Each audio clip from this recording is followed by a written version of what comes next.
అందరికీ నమస్తే. తెలంగాణ రాష్ట్ర వ్యాప్తంగా సర్పంచ్ ఎన్నికల కోలాహలం జరుగుతుందని చెప్పొచ్చు. మరి ముఖ్యంగా ముఖ్యమంత్రి రేవంత్ రెడ్డి గారు ప్రాతినిధ్యం వహిస్తున్నటువంటి కొడంగల్ నియోజకవర్గంలో ఊర్లు మొత్తం ఏకగ్రీవంగా కొన్ని ఎన్నుకుంటే మరికొన్ని గ్రామాల్లో సర్పంచ్ ఎన్నికలు నామమాత్రంగా జరుగుతున్నాయి. అభ్యర్థులను మాత్రం భారీ మెజార్టీతో గెలిపించుకోవడానికి ప్రజలు మొత్తం ఏకమైనరని చెప్పొచ్చు. ఒకసారి మనం చూసుకున్నట్లయితే ప్రస్తుతం నేను సర్జఖాన్పేట్ మాజీ సర్పంచ్, ప్రస్తుతం వదిలే చేస్తుందన్న హరీష్ అన్న వల్ల భార్య సర్పంచ్గా పోటీ చేస్తున్నది. మరి ఏ రకంగా ప్రచారం సాగుతుందో ఒకసారి హరీష్ అన్నని అడిగి తెలుసుకునే ప్రయత్నం చేద్దాం. చెప్పు హరీష్ బాయ్, ఏంది మొత్తం ఇప్పటికే గెలిచిపోయినట్లు అనిపిస్తుంది? ప్రజెంట్ ఇక్కడ సత్యకాన్పేటలో ఊరంతా ఏకమై అభివృద్ధికి సహకరించే, అభివృద్ధికి నా వెంట నడిచి అందరూ అక్కలు కానీ, అమ్మలు కానీ, అన్నలు కానీ అందరూ మా పిల్లగాడు నిలబడిండు, మా ఊరు డెవలప్మెంట్ కావాలి, ప్లస్ మాకు అందరికీ ఒక ఇండ్లు కావాలి, వాళ్ళ సమస్యలు ఏమున్నా గిట ఎల్లప్పుడూ తోడ్పాటు ఉంటాను. కాబట్టి అందరూ నాకు సహకరించి స్వచ్ఛందంగా ముందరకు వచ్చి మేము ఇప్పుడు మన ముఖ్యమంత్రి రేవంత్ రెడ్డి ఉన్నారు కాబట్టి ఈడ మళ్ళీ అభ్యర్థిని మన కాంగ్రెస్ పార్టీ నుంచి బలపరిచిన అభ్యర్థిని గెలిపించుకోవాలని చెప్పి ప్రజలు వాళ్ళంతా వాళ్ళు డిసైడ్ అయినారు. కాబట్టి అందరికీ వాళ్ళకి నేను ధన్యవాదాలు చెప్పుకుంటున్నాను. ముఖ్యమంత్రి రేవంత్ రెడ్డి ప్రమాణ స్వీకారం చేసిన తర్వాత ఈ సర్జఖాన్పేట్ గ్రామానికి మీరు ఏమేమి తీసుకొచ్చిండ్రు అన్న ఒక మాజీ సర్పంచ్గా, ముఖ్యమంత్రి ప్రమాణ స్వీకారం చేసిన తర్వాత కూడా మీకు కొంత పీరియడ్ ఉండే, ఏమేమి చేసిండ్రు ఒకసారి చెప్పండి. మేము ఏం చేస్తామంటే మన ముఖ్యమంత్రి గారు ఎంబడే మన ప్రమాణ స్వీకారం అయిపోయింది, ఒక గ్రామ పంచాయత్ బిల్డింగ్ ఓపెన్ చేసుకున్నాం. అట్లాగే ఒక ₹1 కోటి పెట్టి స్కూల్ బిల్డింగ్ తెచ్చుకున్నాం సర్జఖాన్పేట్కి. మరియు అందరూ కులాలకి ప్రతి ఒక్క కమిటీ హాల్ కానీ, ఇప్పుడు మన ముదిరాజులు ఉన్నారు, ముదిరాజులకు ఒక బిల్డింగ్ తెచ్చినాం. మైనారిటీలు ఉన్నారు, వాళ్ళకు ఒక షాదీఖానా తెచ్చినాం. ప్లస్ మన ఎస్సీ కమిటీ హాల్ తెచ్చినాం, మోచి కమిటీ హాల్ తెచ్చినాం. జాన్రోలకు కురివాణి శెట్టి భవన్ తెచ్చినాం మేము. ఇట్లా చెప్పుకుంటా పోతే మన మున్నూరు కాపలకు ఒక మున్నూరు కాపు భవన్ తెచ్చినాం. 44 ఇండ్లు అత్యధికంగా కోసిగి మండలంలో మన సజ్జకాన్పేట విలేజ్ కి నేను తీసుకొని వచ్చాను, ఇందిరామ ఇండ్లు. అట్లా ఒకటి చెప్పుకుంటా పోతే మన లైట్లు కానీ, ఐఎంఎస్ లైట్లు కానీ, సీసీ రోడ్లు ఒక 65 లక్షల సీసీ రోడ్లతోటి ఇప్పుడు ఇక్కడ ఆల్రెడీ వర్క్ నడుస్తున్నది. అండర్ గ్రౌండ్ డ్రైనేజెస్ కానీ ఇట్లా చెప్పుకుంటా పోతే అభివృద్ధి పనులు మన ఇప్పుడే మీకు కళ్ళకు కనిపిస్తుంది. ఒక సజ్జకాన్పేట నుంచి గుండాలకు బీటీ రోడ్ కానీ, సజ్జకాన్పేట నుండి పోత్రపల్లికి బీటీ రోడ్ కానీ, ఇది ఒక మా కళ ఉండే, ఇది ఒక చిరకాల కళ ఉండే మా రైతులకు. ఎందుకంటే పొలాలకు పోయేది కానీ, ప్లస్ ఇక్కడ నుంచి దాదాపూర్కి మాకు ఇంటర్ కనెక్షన్ ఉంటుంది. కాబట్టి అటు ఓనిక గీట మాకు ఎక్కువ ఇబ్బంది ఉండదు. కాబట్టి మన ముఖ్యమంత్రి గారి దృష్టికి తీసుకెళ్ళిన ఆల్రెడీ 3-4 సార్లు తీసుకెళ్తే ఎంబడి ఆయన ప్రమాణ స్వీకారం చేసిన సంవత్సరానికే మనకు రోడ్ ఇచ్చిండు. ఇంకా ముందర అభివృద్ధి పనులు గీట మేము ఆల్రెడీ ముఖ్యమంత్రి గారి దృష్టికి తీసుకెళ్ళి ఇంకా కొన్ని సమస్యలు ఉన్నాయి మాకు మా విలేజ్కి. మా విలేజ్లో ఏంటంటే అత్యధికంగా అంటే ఎక్కువ భూసం మేము ఎవ్వరం గిట్ట మా ఊర్లో మాతో సహా మా దగ్గర ఎవ్వరు భూములు ఉండాలి, పెద్దగా భూములు ఉండాలి లేము మేము అందరం. కాబట్టి ఇండ్లు గిట్ట మాకు పాత ఇండ్లు ఉన్నాయి, మట్టి ఇండ్లు. ఇప్పుడు మొన్న 44 ఇచ్చారు కదా, మాకు ముఖ్యమంత్రి మాట ఇచ్చింది ఏంటంటే ఈసారి మనకు మళ్ళీ ఇప్పుడు ఏప్రిల్లో వచ్చే బడ్జెట్ మళ్ళీ ఒక 350 ఇండ్లు ఇస్తా అని చెప్పి మాకు మాట ఇచ్చిండు. కాబట్టి నేను మా ఊరు అందరికీ, మా ఊర్లో అందరూ ఇండ్లు కట్టించి చేయాలని చెప్పి నేను కృషి చేస్తున్నాను. అసలు అన్ని 40 ఇండ్లు ఏ ఊరికి రాలేదు కదా, ఏ రకంగా తీసుకొచ్చినావు హరీష్ భాయ్? మేము తీసుకొచ్చినామంటే మాకు ముఖ్యమంత్రికి ఎప్పుడైతే ఇప్పుడు నా ఇంట ఉండి ఎట్లా బ్రహ్మానందం నడిపిస్తున్నారో, మన సార్ ఎమ్మెల్యేలు ఇలాంటప్పుడు ప్రజలందరూ ఏకమయ్యి మా ఊరు నుంచి సార్కి మేము ఉన్నాం తోడుగా అని చెప్పి ఒక 424 ఓట్లు మేము మా సార్కి మేము అత్యధికంగా ఓట్లు వేయించినాం. వీడికి మెజారిటీ వేయించినందుకు ఆయన మా మీద కృతజ్ఞతతోటి మేము ఫస్ట్ నుంచి ఉండి ఆయన తోటి మాకు ఆయన ఏమో ఓడని గెలువని ఆయనంటనే ఉన్నాం మేము. అట్లా మేము ముఖ్యమంత్రితో వాళ్ళతోటి ఉన్న చొరవతోటి కానీ, వాళ్ళతోటి ఉన్న సాన్నిధ్యంతో కానీ మేము తెచ్చుకోగలిగినాం 44 ఇండ్లు. మన మండల అధ్యక్షుడు రఘువర్ధన్ రెడ్డి సహకారంతో గిట ప్రతిదీ ఏమని ఉంటాయంటే మన ఊరికి ఫస్ట్ ప్రిఫరెన్స్ ఉంటుంది.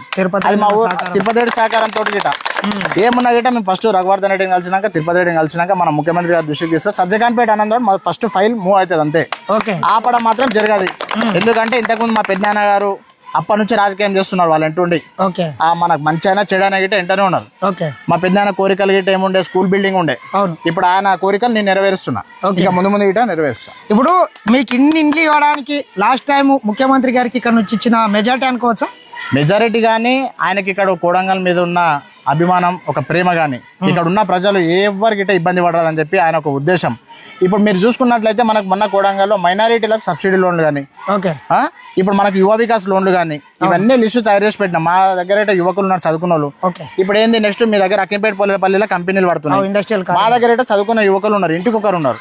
మేము గిట్ట ఏమనుకుంటున్నామంటే అది ఒక 2 సంవత్సరాలు ఓపెన్ అవుతుంది. వీళ్ళకి అందరికి అదే చెప్తున్నా, మన ఊరు నుంచి గిట్ట ఇంటికి ఒక 500 మందిని చదువుకున్న వాళ్ళని అక్కడ పెట్టించి మా గ్రామంలో ఎక్కడైతే నిరుద్యోగం ఉండరా అని చెప్పి ట్రై చేస్తున్నాను. ముఖ్యమంత్రికి వచ్చిన మెజార్టీ కన్నా ఎక్కువ వస్తుంది అనుకుంటున్నారా మీరు ఈసారి? అది మా గ్రామ ప్రజలు నిర్ణయిస్తారు. అంతకంటే ఎక్కువ మెజారిటీ వస్తే మాత్రము ఇక మా గ్రామ ప్రజలకు నేను ఏ విధంగా అయినా రుణపడి ఉంటాను. ఈరోజు చూస్తేనే దాదాపు ఒక 1000 మంది కన్నా ఎక్కువ పాల్గొన్నట్లు అనిపిస్తుంది. అందరు స్వచ్ఛందంగా వచ్చి మా తమ్ముని గెలిపియాలి, మా అన్నని గెలిపియాలి, మా కొడుకుని గెలిపియాలి. వాళ్ళంతా వాళ్ళు నన్ను మోస్తున్నారు భుజాల మీద కాబట్టి నేను గిట వాళ్ళని 5 ఏళ్ళలో నేను మోస్తా వాళ్ళని. ఎప్పుడు ఏ సమస్య వచ్చినా గిట ఇప్పుడు మన ముఖ్యమంత్రి కాన్స్టిట్యూన్సీ ఉన్నందుకు సీఎం నియోజకవర్గంలో 40 లక్షలు మేము ఇప్పటి వరకు సీఎం సహాయ నిధికి వెళ్ళి మంచి చెడు ఆపరేషన్ గానీ ఇంకోటి కానీ 40 లక్షలు ఇప్పించిన నేను ఈ ఊరికి. నేను ఆల్రెడీ మొత్తం డాటా గిట్ ఉంది. నేను ఉట్టిగా అంత ఆశామాషిగా మాట్లాడట్లేదు. ఇక్కడ ఉన్నారు గిట లబ్ధి పొందిన వాళ్ళు గిట అన్ని ఆపరేషన్లు అయినాయి. అట్లా ఏమైనా ఉంటే ప్రైవేట్ లా పోతే గిట బిల్లులు గిట ఇస్తున్నారు. కాబట్టి మనం ముఖ్యమంత్రి గారి గిట ధన్యవాదాలు తెలుపుకోవాలి. చివరిగా గ్రామ ప్రజలు ఇంత పెద్ద ఎత్తున నీతో పాటు ఉన్నారు కదా, వీళ్ళందరికీ ఏం చెప్తారు?